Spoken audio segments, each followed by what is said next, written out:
ہم وہی کہیں گے جو ہمارا دین ہم کو بتاتا ہے.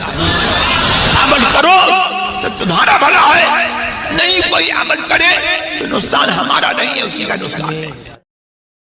تیسرے نمبر پر اگر میں بدھ مت کا ذکر کروں, بدھا جس کو گوتم بدھ کہتے ہیں, اس دین کا بانی, اس دین کا فاؤنڈر, اس دین کا موجد گوتم بدھ.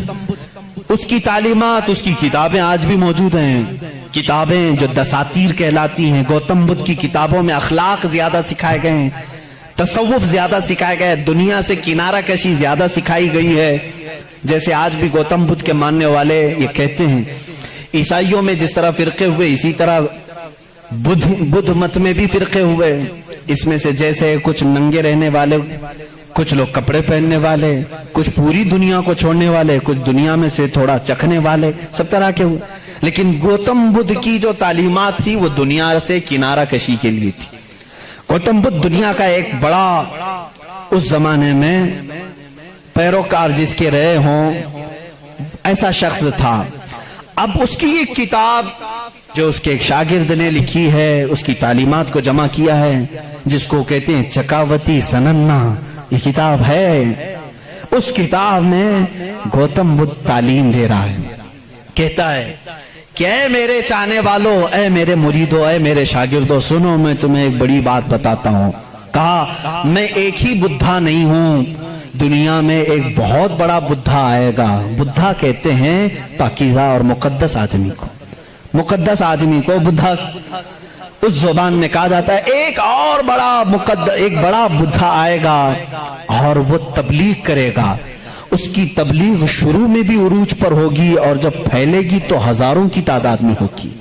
اس نے کہا جس طرح میرے شاگرد سینکڑوں میں ہیں, اس کے شاگرد لاکھوں میں ہوں گے. بدھا نے کہا گوتم بدھ عیسیٰ علیہ السلام سے بھی 700 سال پہلے کا ہے. 700 سال پہلے عیسیٰ علیہ السلام سے, میں تو عیسیٰ علیہ السلام کا ذکر کر چکا بھی. گوتم بدھ کی تعلیمات میں یہ ہے, کتاب آج بھی ہے چکاوتی سننا جس کا میں ذکر کر رہا ہوں, جس میں ایک لفظ اس نے کہا کہ ایک شخص آئے گا جو لوگوں کے دلوں کو بدل دے گا, لوگوں کو برے اخلاق سے نکالے گا, وہ شراب کو منع کرے گا اور وہ لوگوں کی جانوں کو بچائے گا, وہ عورتوں کی عزت کرے گا اور وہ نہایت ہی حسین و جمیل ہوگا. یہ سب الفاظ موجود ہیں. اس کے شاگردوں نے پوچھا اب وہ آئے گا تو ہم اس کو کیسے پہچانیں؟ اس نے بھی ایک لفظ کہا, اس نے کہا وہ مائتریہ ہوگا. یہ وہی الفاظ میں بیان کر رہا ہوں, تھوڑے خشک ہیں, اس کو سمجھ لیں آپ, اس لیے کہ میری تقریر وہ لوگ بھی سنیں گے تو وہ چیک کریں گے. مائتریہ ہوگا. گوتم بدھ کہتا ہے وہ آئے گا, وہ اس کو مائتریہ کہیں گے. مائتریہ کہیں گے. مائتریہ کا اب لفظ کا ترجمہ نکالنا پڑے گا کہ کیا ہے یہ, حقیقت میں اس کا معنی کیا ہے. مائتریہ کا جب عربی میں ٹرانسلیٹ کیا گیا تو اس کو کہا گیا رحمت للعالمین. اس نے کہا اس کو کہا جائے گا مائتریہ. مائتری کا مطلب ہوا سارے جہانوں کے لیے جو رحمت ہوگا. مجھے بتاؤ میرے عزیزوں, سارے جہانوں کے لیے رحمت میرے نبی کے علاوہ کون بن کر آیا؟ قرآن کہتا وما ارسلناک الا رحمت للعالمین, اے محبوب ہم نے آپ کو سارے جہانوں کے لیے رحمت بنا کر کے بھیجا ہے. گوتم بدھ نے پھر جو نشانیاں بتائی ہیں وہ حیرت کی ہیں, حیرت کی ہیں. اس کا ایک خادم تھا انندا نام سے, اس خادم کو لے کر کے وہ ہمیشہ چلتا تھا اور اس کی وہ بڑی حفاظت کرتا تھا انندا. اور سری لنکا کی زمین پر یا کسی اور علاقے میں اس نے انندا نے پوچھا کہ تم جس مائتریہ کا ذکر کرتے ہو کہ ایک بڑا بدھا آئے گا, اس کی کچھ نشانیاں بھی تو بتاؤ. تو اس نے کہا گوتم بدھ نے کہ مجھے جہاں تک معلوم ہوتا ہے جس طرح تو میرا انندا ہے اسی طرح وہ مائتریہ کا بھی ایک خادم ہوگا جو اسے کندھوں پر بٹھا کر کے ایک غار تک لے جائے گا. اور دوسرے کچھ الفاظ میں اس کی تشریح بعض لوگوں نے کہا وہ حضرت انس رضی اللہ تعالیٰ عنہ جو حضور صلی اللہ علیہ وسلم کے خادم تھے, ہمیشہ حضور کے ساتھ رہتے تھے, ہر جنگ میں حضور کے ساتھ تھے, ڈیفنس کے لیے رہتے تھے, حضرت انس رضی اللہ تعالیٰ عنہ. بہرحال اس نے پھر پوچھا انندا نے गौतम बुद्ध से कि बुद्धा उसकी और कुछ निशानियां बताओ कि जब वो आएगा तो कैसा होगा। तो उसने कहा कि वो पैदा होगा तो सुबह हो रही होगी, वो पैदा हो रहा होगा सुबह हो रही होगी, जिस सुहानी घड़ी चमका तैबा का चांद। मेरा नबी किस वक्त दुनिया में आया है? सुबह सादिक के वक्त है, जब सुबह सूरज अभी तुलू नहीं होता, जो नमाज फज्र का वक्त हो रहा होता है, उसी सुबह सादिक में मेरे आका की जलवागरी हुई है। ये उनकी किताबों से। मैं पहले अब यहां पर एक बात इसको वाजे कर दूं, स्पष्ट कर दूं इस चीज को उनकी जुबान में, कि हमें हमारी नबी को पहचानने के लिए किसी दूसरे दीन की जरूरत नहीं। मैं अपने नबी को रहमतुल लिल आलमीन तस्लीम करता हूं। मेरा कुरान कह रहा है बस मुझे काफी है। मैं तो तुमसे कह रहा हूं, उन लोगों से जिसको तुम मुकद्दस मानते हो, चलो हम उन्हीं को उठाकर तुम्हें बताएं। जाहिर सी बात है, अल फज़्लु लिमा शहीद बिहिल आदा, अरबी में कहा जाता है फजीलत तो उसकी है जिसकी दुश्मन भी गवाही देते हो। अब बुद्धा ये कहता है, गौतम बुद्ध ये कहता है कि वो बुद्धा आएगा तो वक्त सुबह का हो रहा होगा। फिर कहा उसने कि उसकी एक और अलामत मैं तुम्हें बताऊं कि उसको बहुत बड़ी बसीरत मिलेगी, बहुत बड़ी बसीरत, नॉलेज उसके पास बहुत बड़ा आएगा, इतना बड़ा आएगा कि वो उस नॉलेज से पूरी दुनिया को देखेगा। इतना नॉलेज उसके पास, मैं इसको बसीरत को नॉलेज कह रहा हूं, इतनी फहम इतनी इदराक उसको मिलेगी। ये गौतम बुद्ध कह रहा है अपने खादिम से, आनंदा से, कि इतनी नॉलेज उसको मिलेगी कि उससे वो पूरी दुनिया को देखेगा और उसी से वो पूरी दुनिया के निजाम को चलाने की बात करेगा। लेकिन उसकी अलामत ये कि ये होगी कि वो जो नॉलेज, वो जो बसीरत उसको मिलेगी उस बुद्धा को, वो रात के वक्त मिलेगी। वो कब मिलेगी? रात के वक्त मिलेगी। मैं ये कहता हूं जिस बसीरत का वो जिक्र कर रहा था मेरे मुस्तफा के लिए, वो कुरान पाक है और वो नाजिल हुआ है। कुरान खुद कहता है इन्ना अंज़लनाहु फी लैलतिल क़द्र, हमने कुरान को नाजिल किया है। कब नाजिल किया है? लैलतुल क़द्र में, रात के वक्त नाजिल किया है। गौतम बुद्ध कह रहा है उसे एक बसीरत मिलेगी, बहुत बड़ी नॉलेज मिलेगी और वो रात के वक्त मिलेगी और वो रात बहुत चमकदार होगी। वही तो हमारा कुरान कह रहा है लैलतुल क़द्रि खैरुम मिन अल्फि शहर। उस रात को तुम क्या जानो, वो एक रात 1000 महीनों से बेहतर है। रात के वक्त बसीरत मिली। तीसरी और एक उसने अलामत बताई। उसके खादिमों ने बहुत पूछा, उन्होंने पूछा अच्छा किया, बाकी बुद्धों के लिए पूछा, और उसने कहा कि उसकी एक और अलामत तुम देखोगे, वो मैत्रेय जो है, वो जो सबसे बड़ा बुद्धा होगा, वो जब दुनिया से जा रहा होगा तो वो भी रात का वक्त होगा। दुनिया से जा रहा होगा वो भी रात का वक्त होगा, लेकिन उसके चले जाने के बाद कोई उस जैसा बुद्धा कयामत बाकी कभी नहीं आएगा, कभी नहीं आएगा। और उस रात अंधेरा होगा। ये सब उसने, ये चकावती सनन्ना जो किताब में बता रहा हूं उसमें और कुछ दसातीर हैं, उसमें ये बातें बयान की गई। अब मैं आपको बताऊं वफात रसूल के मुतालिक। मेरे आका सल्लल्लाहु तआला अलैहि वसल्लम जिस वक्त दुनिया से रुखसत हो रहे थे, माँ आयशा सिद्दीक़ा रज़ियल्लाहु तआला अन्हा उसकी गवाह हैं। वो पीर का दिन था, शाम हो चुकी थी, रात का वक्त था, बाज़ रिवायत में है। रसूल करीम सल्लल्लाहु तआला अलैहि वसल्लम उस वक्त नज़ा की आलम में थे। हज़रत आयशा सिद्दीक़ा के जानों पर सर रखकर आराम फरमा थे और अचानक दरवाजे पर दस्तक हुई और हुजूर अकरम सल्लल्लाहु अलैहि वसल्लम ने फरमाया इजाजत है, अंदर आ जाओ। हज़रत आयशा ने कहा कौन है जो अंदर आ रहा है, इस हालत में आपकी तकलीफ है अभी? रसूल करीम सल्लल्लाहु अलैहि वसल्लम ने फरमाया आयशा, ये वो आया है जो किसी के पास जाने के लिए कभी इजाजत नहीं मांगता, वो मलकुल मौत, सिर्फ मेरे पास आने के लिए वो इजाजत मांग रहा है और आज के बाद फिर किसी के पास जाने के लिए इजाजत नहीं मांगेगा। मैंने इजाजत दे दी, मलकुल मौत आए, रसूल करीम सल्लल्लाहु तआला अलैहि वसल्लम की रूह पाक को निकाला, रब्बे आला के पास ले गए। ये हुजूर की वफात के आखिरी औकात, वो बड़े गमगीन हैं, मैं फिर जज्बात में डूब जाऊंगा। हुजूर अकरम सल्लल्लाहु तआला अलैहि वसल्लम जब वफात पाए, हजरत आयशा सिद्दीक़ा रज़ियल्लाहु तआला अन्हा को खबर ही नहीं थी उस चीज की, वो बातें करते हुए मसरूफ थी।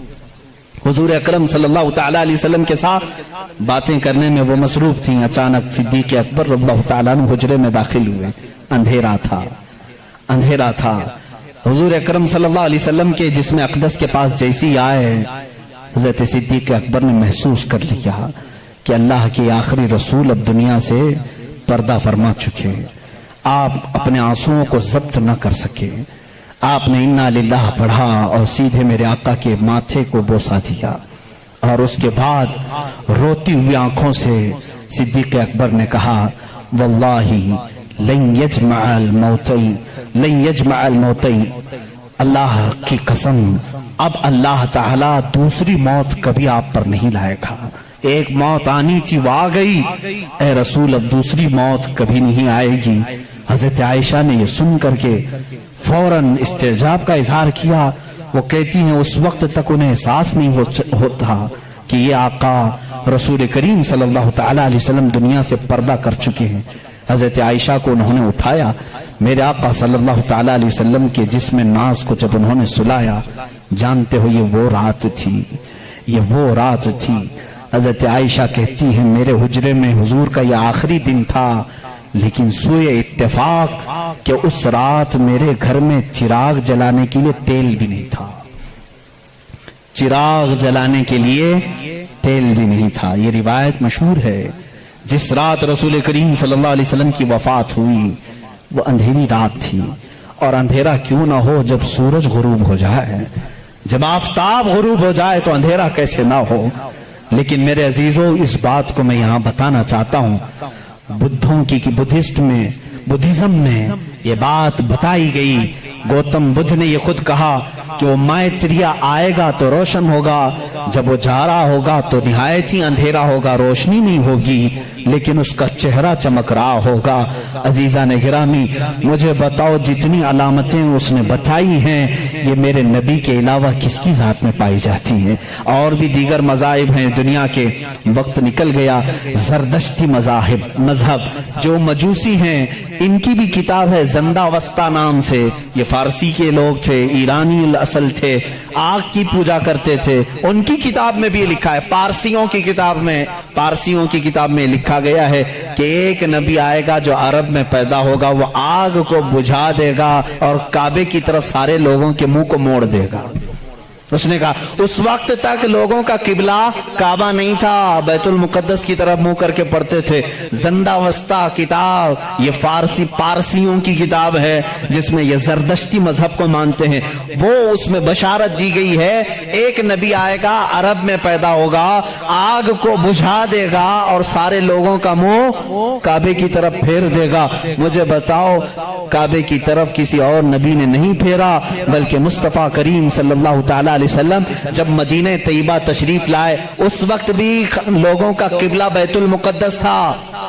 بیت المقدس قبلہ تھا. حضور صلی اللہ علیہ وسلم 17 مہینے تک بیت المقدس کی طرف منہ کر کے نماز پڑھاتے رہے. مدینہ طیبہ میں ایک علاقہ ہے آج بھی وہاں جہاں آج مسجد قبلتین بنی ہوئی ہے، وہاں میرے آقا صلی اللہ علیہ وسلم ظہر کی نماز پڑھا رہے تھے. 2 رکعت ہو چکی تھی. بیت المقدس اس طرف ہے، خانہ کعبہ اس طرف ہے، دونوں اپوزٹ سائیڈ میں ہیں.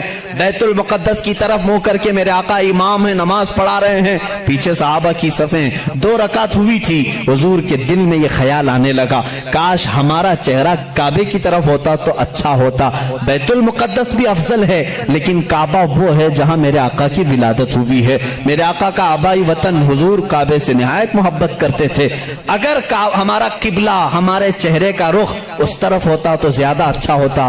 یہ دل میں خیال کر کے میرے آقا آسمان کی طرف یوں دیکھ رہے تھے. کب؟ نماز کی حالت میں. 2 رکعت ہو چکی ہے. دوسرے پارے کا پہلا صفحہ ہے. رب تعالیٰ نے اسی وقت جبرائیل کو آیت دے کر بھیجا فَلَنُوَلِّيَنَّكَ قِبْلَةً تَرْضَاهَا. آیت کہتی ہے قَدْ نَرَا تَقَلُّبَ وَجْهِكَ فِي السَّمَاءِ. اے محبوب ہم آپ کا آسمان کی طرف چہرہ اٹھانا دیکھ رہے ہیں، ہم انقریب آپ کے چہرے کو اسی طرف پھیریں گے جہاں آپ کی خوشی ہے.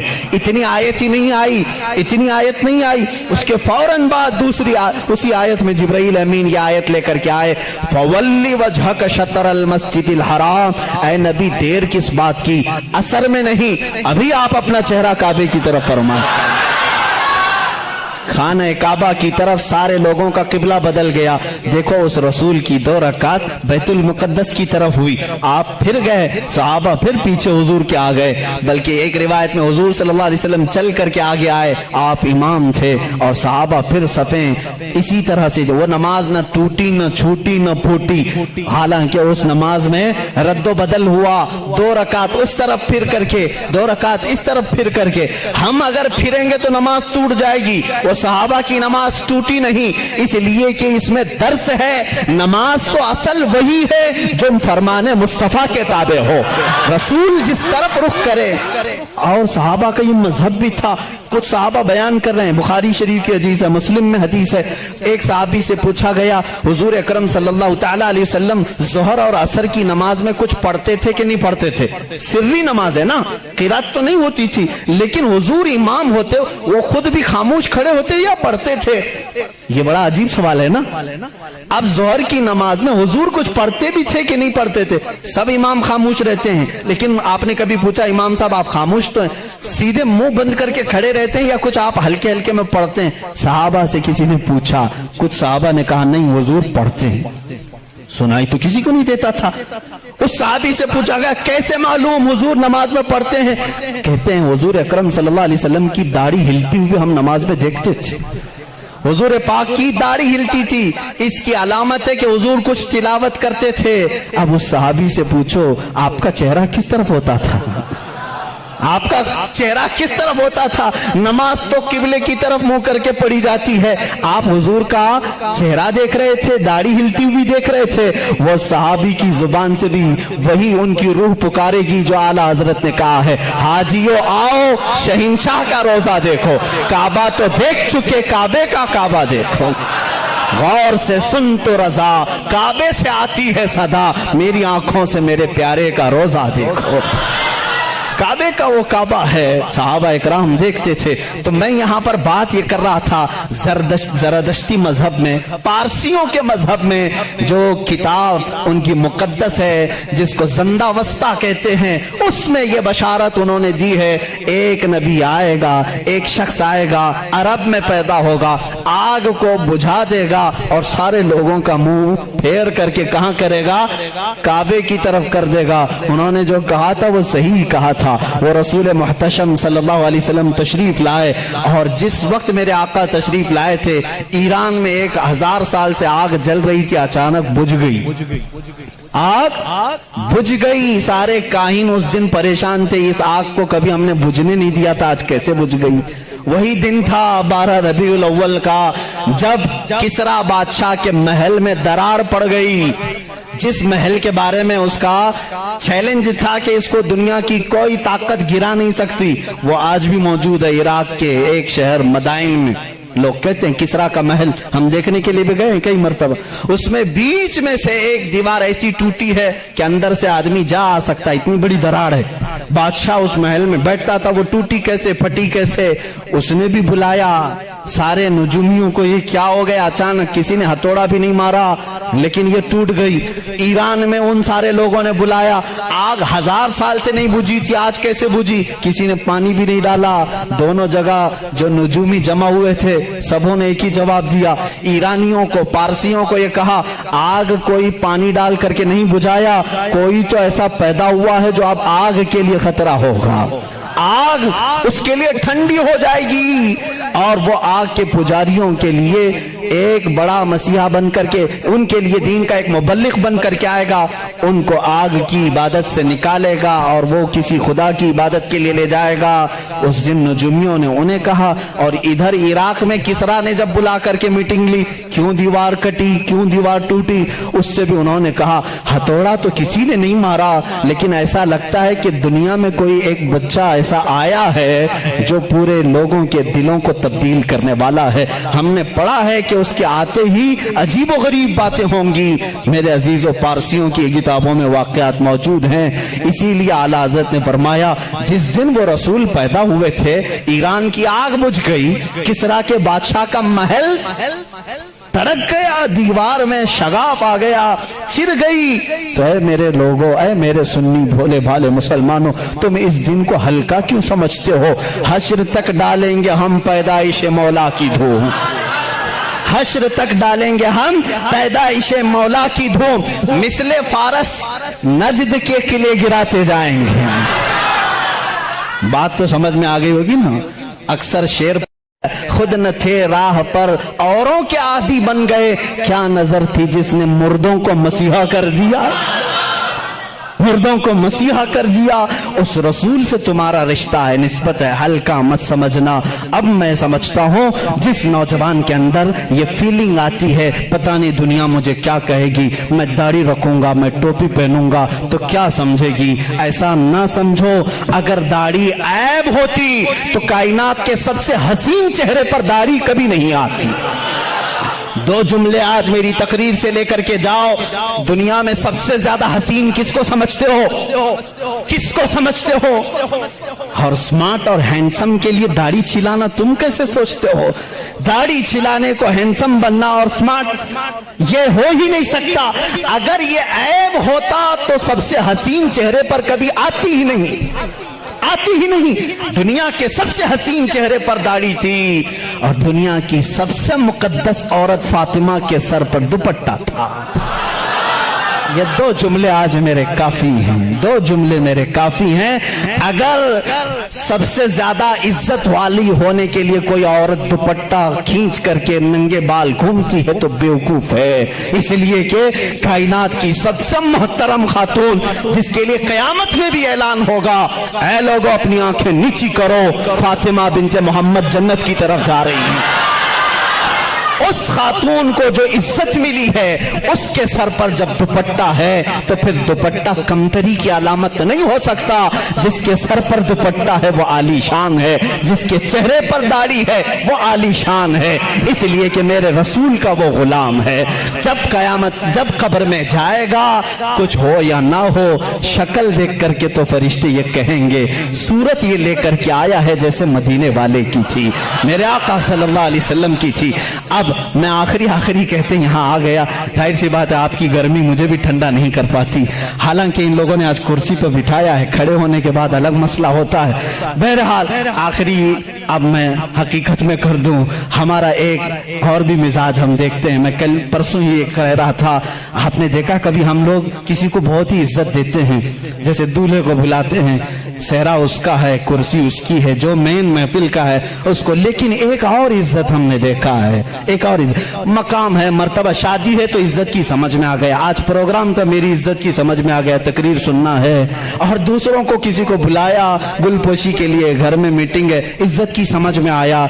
लेकिन एक और की हम इज्जत करते हैं, वो क्यों समझ में नहीं आती। मर गया, मर गया, जान चली गई, लेकिन सारे मुसलमान इज्जत करने लग जाते हैं। अपने हाथों से नहलाया, बहुत गर्म पानी ना नहलाना, हल्का, बहुत ठंडा भी नहीं, मीडियम, अच्छा कपड़ा जो ईदों में पहनता था, ये मेरे मुस्तफा की तालीमात है, वो पहनाओ, निहायत सफेद हो, कोई दाग ना हो, इत्र लगाओ, बदबू ना आने पाए, सुरमा लगाओ, खूबसूरत लगे, उसे काफूर में रखो ताकि कोई उसके अंदर बू भी ना आ सके। और खींच करके नहीं ले जाना, उठा कर ले जाना, कंधों पर उठाकर ले जाना।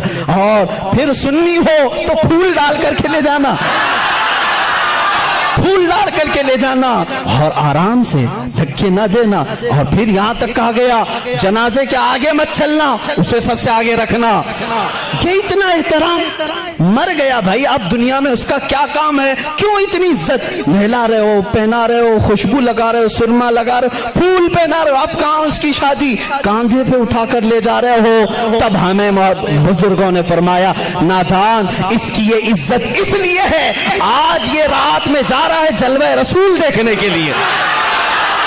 क्या तू जब भी अपने माशरे में हज के लिए कोई जाता है, हाजी को घर बुलाते हैं, दावत करते हैं, फूल पहनाते हैं, चादर डालते हैं, क्यों मियाँ पूछा हमने, क्यों इतना इसकी इज्जत हो रही? कहते हैं काबा देखने जा रहा है, काबा देखने जा रहा है, हाजी काबा देखने जा रहा है, इतनी इज्जत है। इसीलिए मेरे अजीजों, हम मरने से भी नहीं डरते, हमारी इज्जत इतनी होती है कि हम रसूल का जलवा देखने जा रहे हैं। میرے عزیزوں اسی پر میں اپنی گفتگو کو ختم کرتا ہوں. اب تو پائے ناز سے اے فرشتوں میں کیوں اٹھوں, اب تو پائے ناز سے اے فرشتوں میں کیوں اٹھوں, مر کے پہنچا ہوں یہاں اس دل ربا کے واسطے. وآخر دعوانا الحمدللہ رب العالمین.